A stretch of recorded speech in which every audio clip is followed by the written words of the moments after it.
Hello everyone. Today we would discuss how injunctions operate in case of true owner, trespasser and public properties.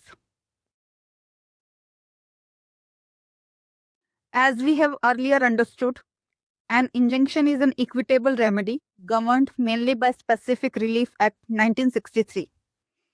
It is preventive and not punitive. Since it is a discretionary, court grant it only when equity, justice and good conscience demand it. Now, we would try to understand if injunction can be granted against true owner who has a better legal right. A fundamental principle of property law is that lawful ownership prevails over unlawful possession. Therefore, courts generally do not grant injunction against the true owner merely because someone else is in the possession without title. As such, we can conclude owner cannot be restrained from using his own property. In Mahadios Savlaram Shelke versus Pune Municipal Corporation in 1995, the Supreme Court held that injunction cannot be claimed as a matter of right. A person in unlawful possession cannot restrain the lawful owner from exercising ownership rights. Now, we would understand the injunction in case of trespasser.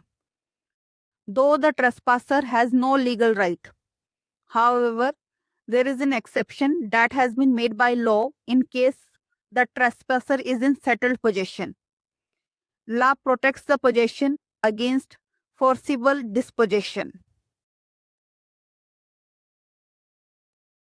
To understand the meaning of settled possession, we must know that settled possession is an actual physical possession which is not temporary or casual.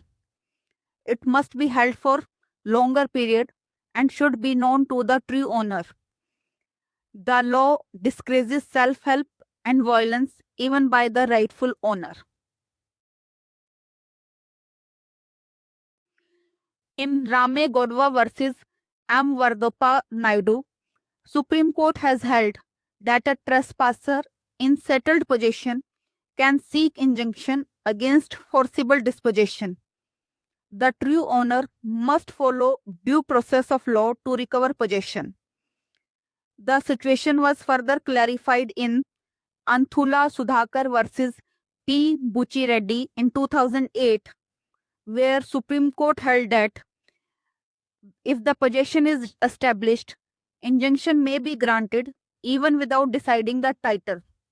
However, if title is seriously disputed, parties may seek declaratory relief.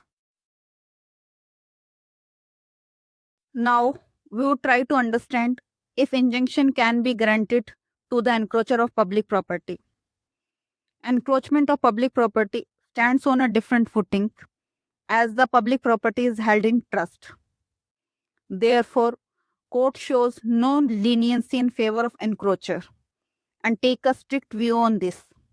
As such, in these cases, public interest overrides the private interest and the court do not grant injunction to the encroacher of public property.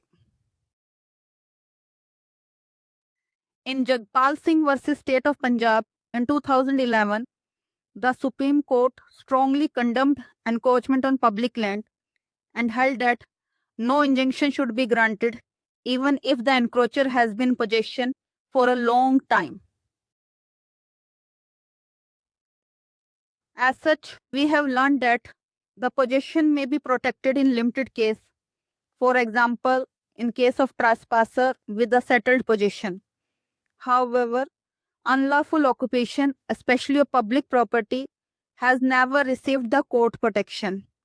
The law balances private rights, possession, and public interest while discouraging unlawful acts.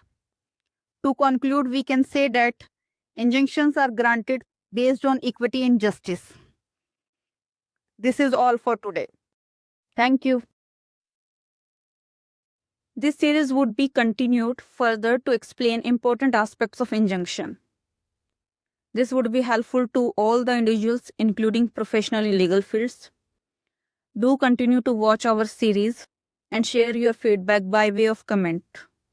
If found helpful, please like and share as much as possible and subscribe.